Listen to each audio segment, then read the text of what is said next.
Bismillahirrahmanirrahim. Assalamualaikum warahmatullahi wabarakatuh.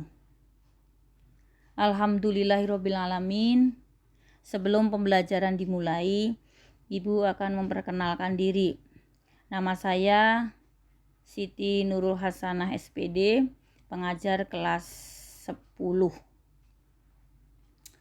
Sebelum pembelajaran dimulai, marilah kita berdoa terlebih dahulu agar kita mendapatkan pahala dan dicatat sebagai amal baik, dan ilmu yang kita dapat akan bermanfaat bagi kita semua.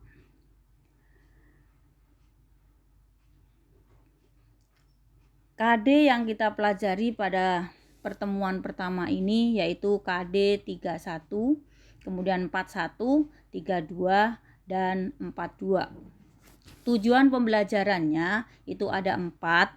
Yang pertama yaitu kita nanti harus bisa menginterpretasi, kemudian merevisi, kemudian menganalisis. Yang keempat, kita bisa mengkonstruksi teks laporan hasil observasi. Itu yang akan kita pelajari di pertemuan ini tentang menyusun teks laporan hasil observasi. Kemudian masuk pembelajaran yang pertama itu menginterpretasi isi teks laporan hasil observasi. Isinya apa? Teks laporan hasil observasi isinya adalah hasil pengamatan terhadap sesuatu, peristiwa, atau kejadian tertentu yang disertai bukti sesuai dengan apa yang terjadi. Kemudian teks deskripsi isinya tentang paparan atau penjelasan mengenai sesuatu. Apa sih perbedaan teks laporan hasil observasi dengan teks deskripsi? Tentunya di sini ada bedanya. Observasi, teks hasil observasi itu bersifat global dan universal. Tentunya berbeda dengan deskripsi. Kalau deskripsi bersifat unik dan individu. Kemudian observasi itu menekankan pada pengelompokan berbagai hal ke dalam suatu jenis sesuai dengan ciri-cirinya secara umum. Kalau teks deskripsi itu menekankan pada uraian bentuk, ciri-ciri, serta keadaan suatu hal yang dideskripsikan pada waktu dan tempat tertentu. Kemudian saling berkaitan dengan hubungan berjenjang, di situ sebuah kelas, subkelas yang ada di dalamnya. Nah, kalau teks deskripsi hanya berkaitan dengan hubungan antara keseluruhan dan bagian-bagiannya. Kemudian lanjut.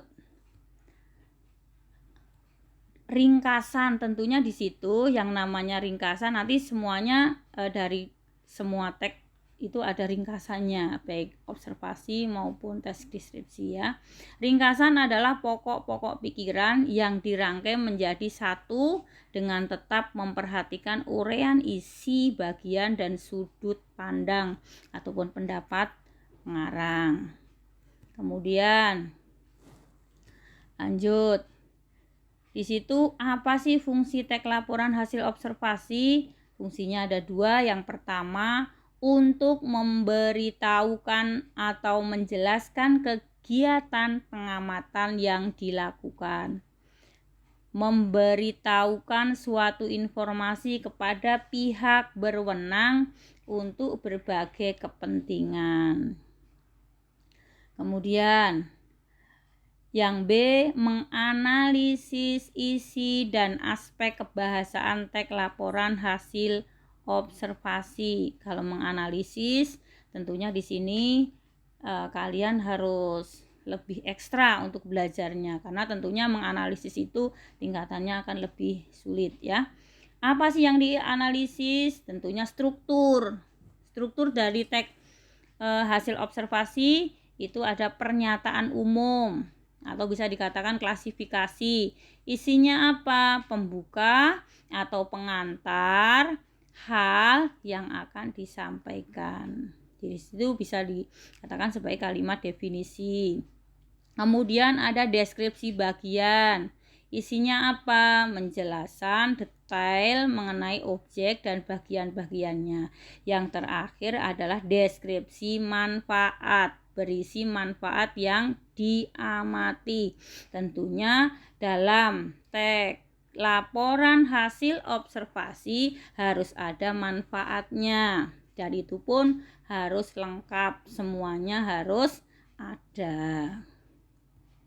Kemudian lanjut, apa sih ciri teks laporan hasil observasi?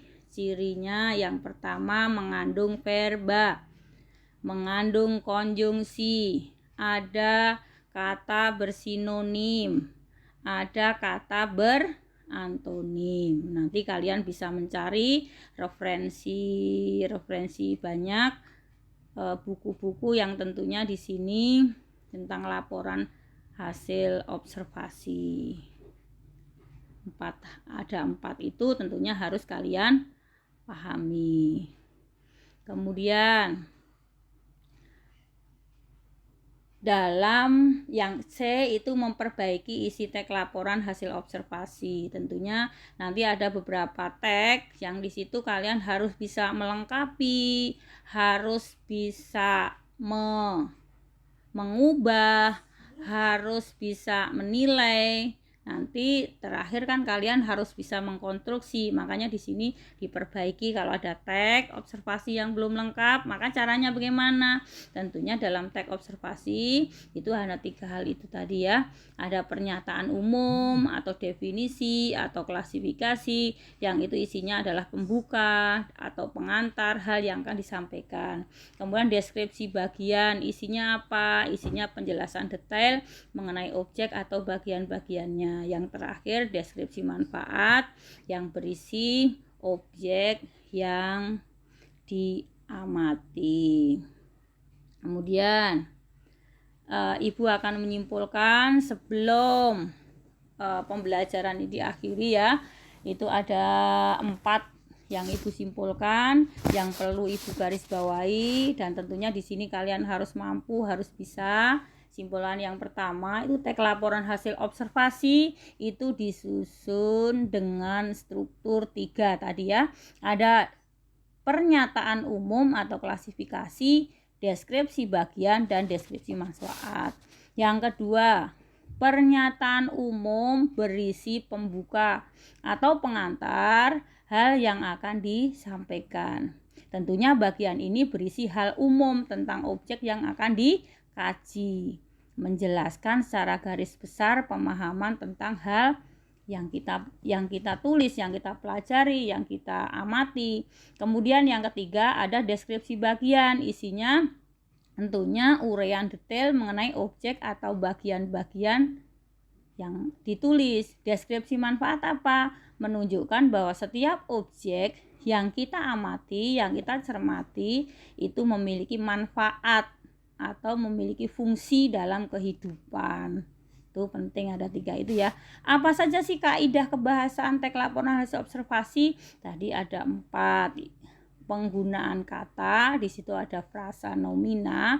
Kemudian yang kedua, pembentukan nomina, verba, turunan atau afiksasi. Kemudian yang ketiga, penggunaan kalimat definisi dan kalimat deskripsi serta kalimat simpleks dan kalimat kompleks. Itu ya materi pembelajaran yang pertama tentang menyusun laporan hasil observasi.